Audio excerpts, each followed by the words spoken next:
Shalom and welcome to the channel. My name is Symmanayah. This series is Rise of the Judges.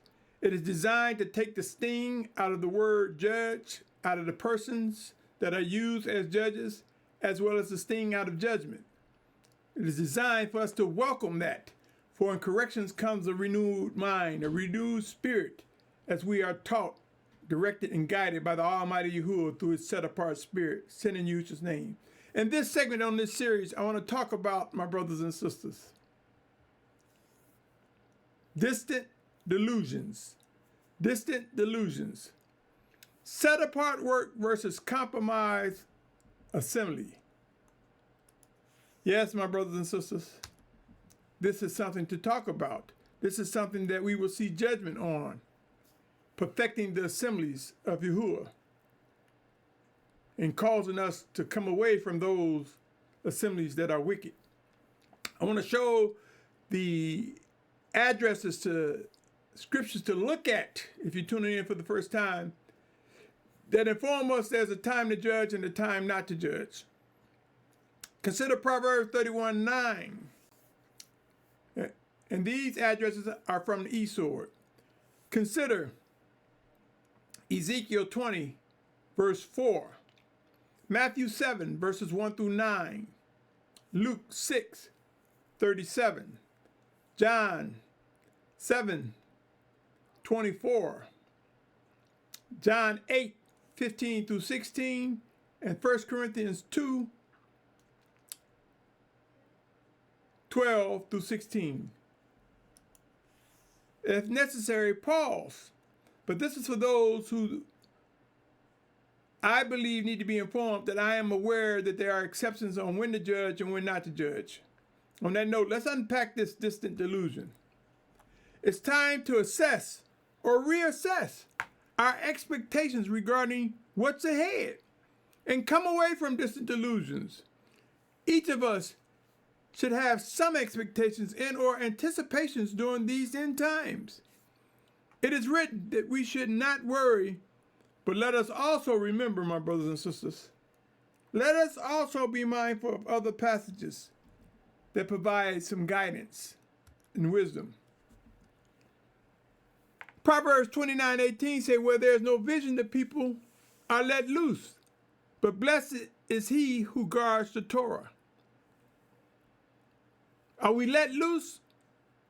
Have a vision been made known to us? Has it been made plain?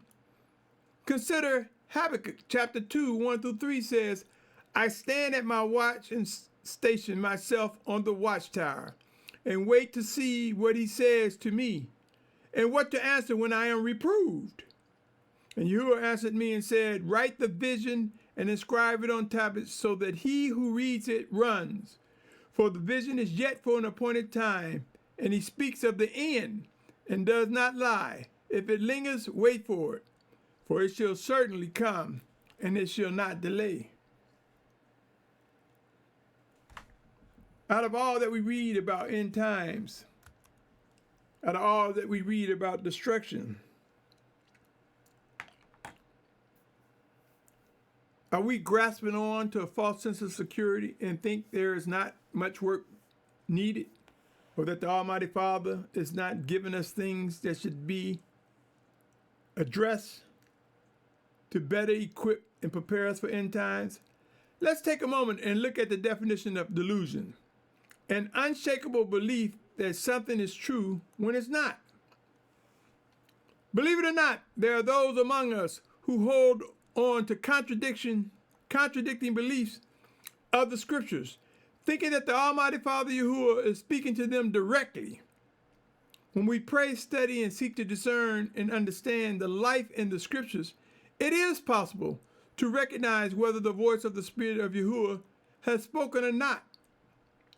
You see, my brothers and sisters, we must remember sometimes people are blinded by Abba Yahuah because of belief.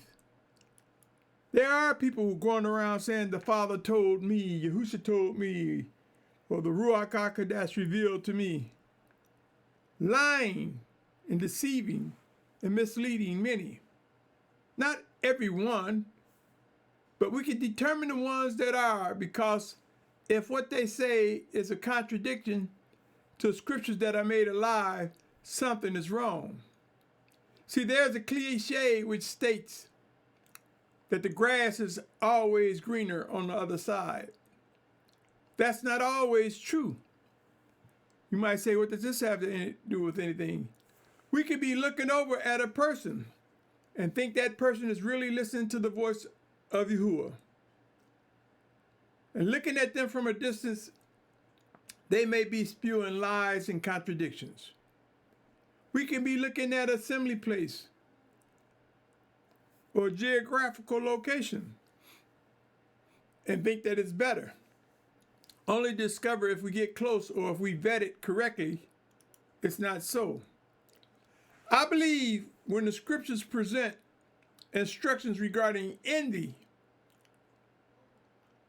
this lines up with the cliche I just mentioned about the grass being greener on the other side.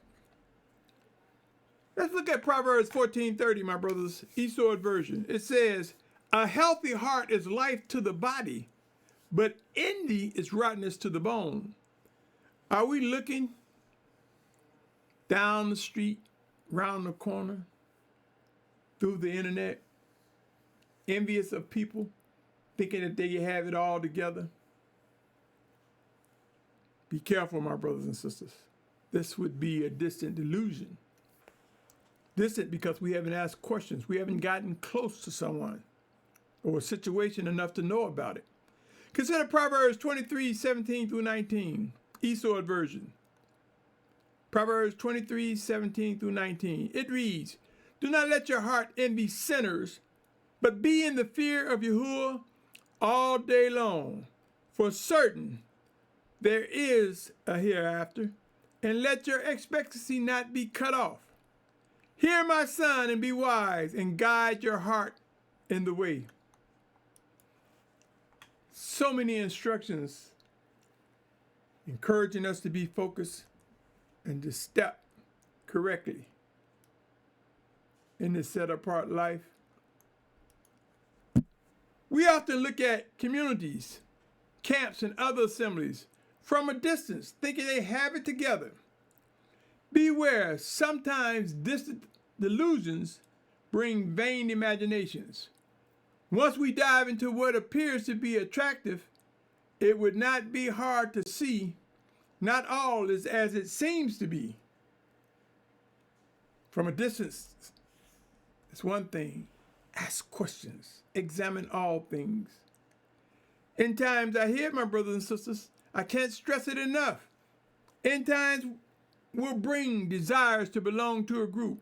Let us take the time and evaluate all possible groups to minimize being seduced from a distance or up front.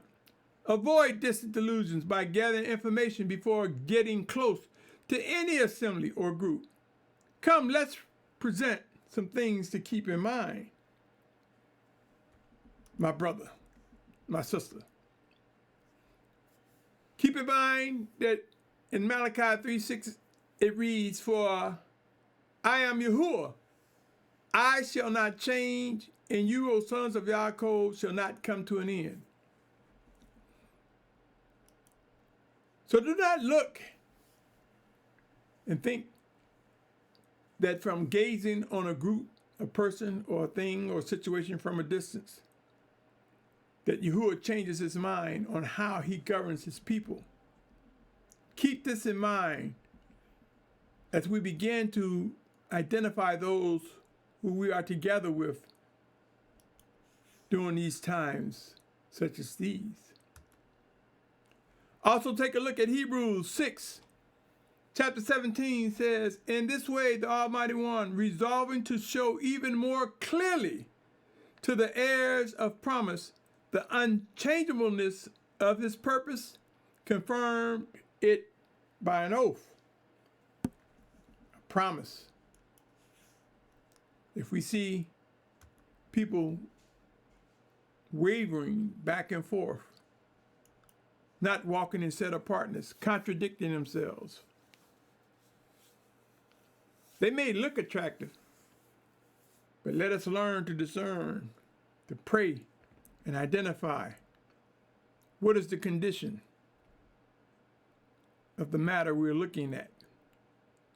Don't let imaginations entrap us with distant delusions that assembly, that community is all together. Hebrews 6:18 says, so that by two unchangeable matters in which it is impossible for the Almighty One to lie, we might have strong encouragement. We who have fled for refuge to lay hold of the expectation set before us, which we have an anchor of the life, both safe and firm, and entering into that within the veil, where Yahusha has entered as our forerunner for us, having become high priest forever according to the order of Melchizedek.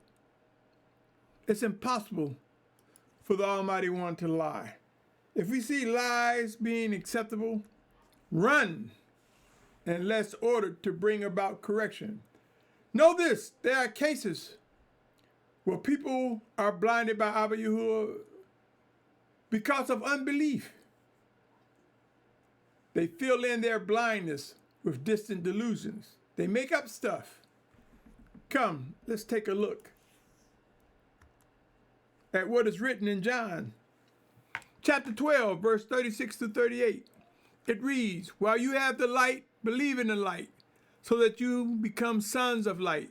These words Yahushua spoke and went off and was hidden from them.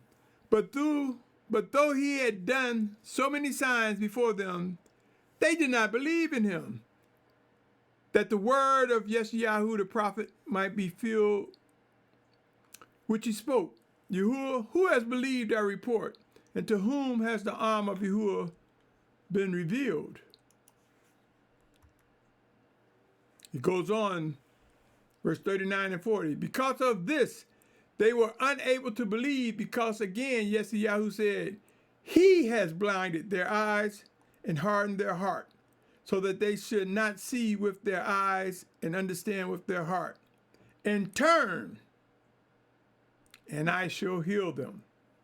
You see, blindness can bring about delusions when we make up things to fill in the gap.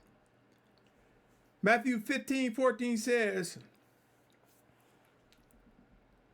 leave them alone. They are blind leaders of the blind.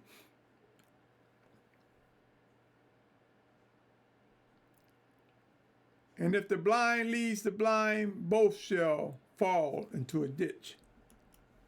There's a little of whom he was speaking of, my brothers and sisters.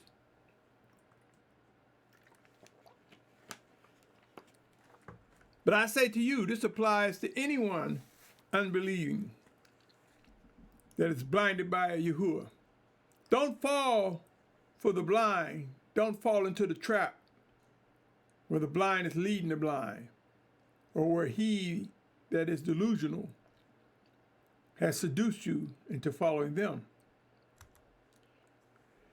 Visit Luke 15:11. My brothers and sisters, Luke 15:11 reads, and discern how the prodigal son stepped away from his family. It is my position that this passage can present a lesson to be learned regarding distant delusions. The 15th chapter of Luke, verse 11, speaking about the prodigal son.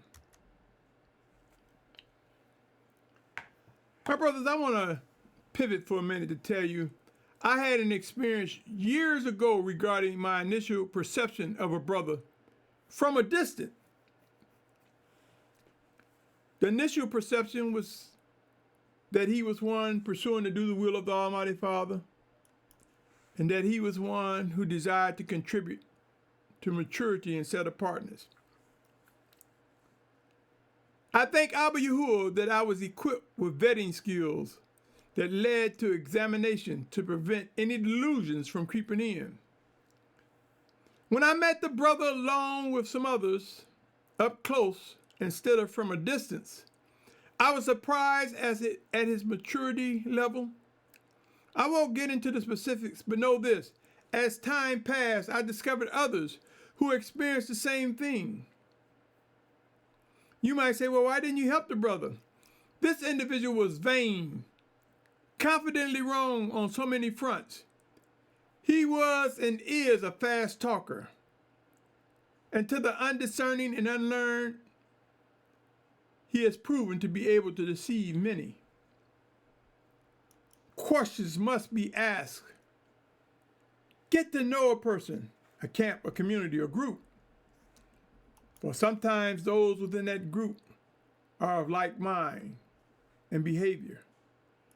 Yashar'al, oh Yashar'al, there are many things that can lead to distant delusions. For example, language, behaviors, appearance, association, assemblies, and more. How one dress, the jewelry, the pictures, the way they govern themselves. There are a lot of things that can lead us to thinking these things are good, especially from a distance. These are times shaped. These at times shape our expectations, and we anticipate much from such characteristics. The time is now to rise up and examine any and everyone that we desire to be close to while it is possible before things get intense.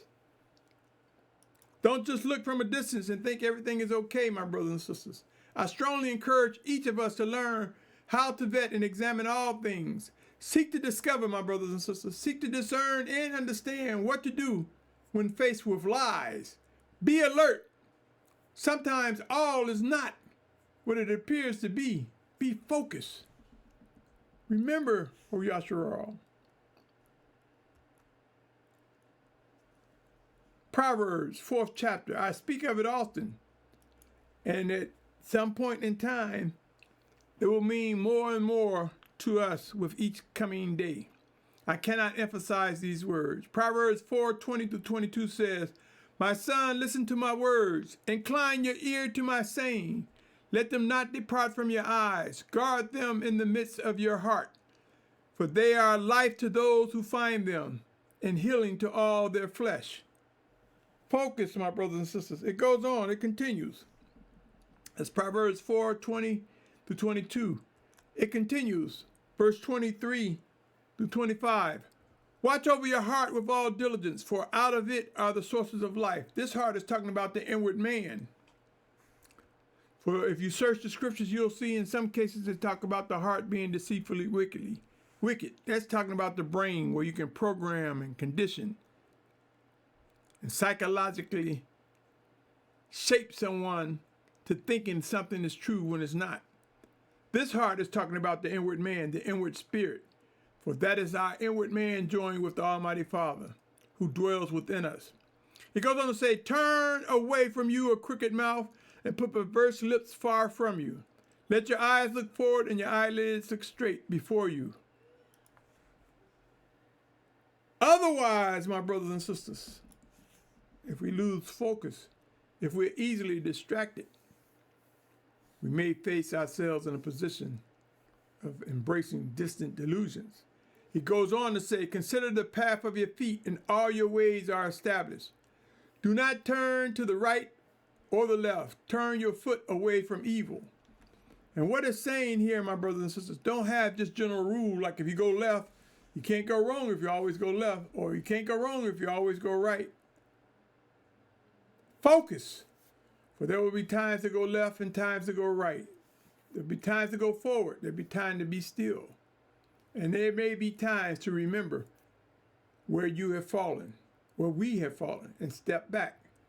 Yashar'al, oh Yashar'al, end times are here. Judgment will prove to make clear how to avoid distant delusions, how to avoid looking at someone and thinking they got it all together. But when we dive into the personality of the individual, when we seek to examine what they really are about, we may find ourselves mistaken. Not all cases. Stay tuned, O Yashar'al. But more than anything, walk cautiously. And what we see from a distance, let's begin to get to know one another. Let's ask questions. Let's get to familiarize ourselves, lest we find ourselves in the wrong place with the wrong people at the wrong times. Distant delusions. Let this message stir your spirit and strengthen you to equip yourself with the ability to discern the guidance from the Almighty Father. On that note, my brothers and sisters, if I said anything that stirred your spirit, consider subscribing, share, like. Let's utilize this algorithm of YouTube and get the message out, for it indeed may help many that we may not even realize can gain something from words of encouragement. On that note, to you, my brother, my sister, my family, shalom.